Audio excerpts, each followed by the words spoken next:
YCP పాలనలో ఎంతో మంది పేదలు నిరుపేదలు ఎన్నో పథకాల ద్వారా లబ్ధి పొందారని హోంమంత్రి తానేటి వనిత అన్నారు. తూర్పు గోదావరి జిల్లా నల్లజర్ల మండలం గుండెవెల్లి తూర్పు పడమర చోడవరంలో ఎన్నికల ప్రచారం నిర్వహించారు. ఈ నేపథ్యంలో గ్రామంలో గల జాతీయ నాయకుల విగ్రహాలకు పూలమాల వేసి నివాళులర్పించారు.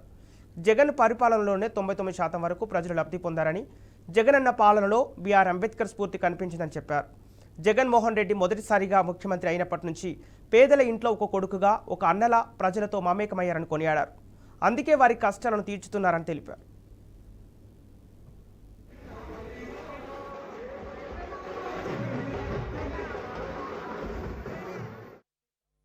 మన ఆంధ్ర రాష్ట్రాన్ని ఎంతో మంది ముఖ్యమంత్రులు పరిపాలించినా కూడా ఏ ముఖ్యమంత్రి కూడా చేయని విధంగా జగనన్న మొదటిసారిగా ముఖ్యమంత్రిగా మన ఆంధ్ర రాష్ట్రానికి బాధ్యతలు స్వీకరించిన దగ్గర నుండి మన కుటుంబంలో ఒక వ్యక్తిలో మన కుటుంబ బాధ్యతలు, మన కుటుంబంలో ఉన్న కష్టాలు, మన కుటుంబంలో ఉన్న బాధలను తీర్చడానికి సంక్షేమ పథకాలన్నీ కూడా అందించారమ్మా జగనన్న.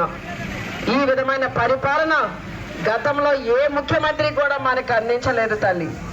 2014లో రుణమాఫీలు చేస్తామని చెప్పి మనందరినీ మోసం చేసి అధికారంలోకి వచ్చారమ్మా తెలుగుదేశం వాళ్ళు. ఏ ఒక్క హామీని కూడా వాళ్ళు నెరవేర్చలేదు. కానీ జగనన్న చెప్పిన ప్రతి ఒక్కటి కూడా, మేనిఫెస్టోలో పెట్టిన ప్రతి ఒక్కటి కూడా చేయడం జరిగింది 99%.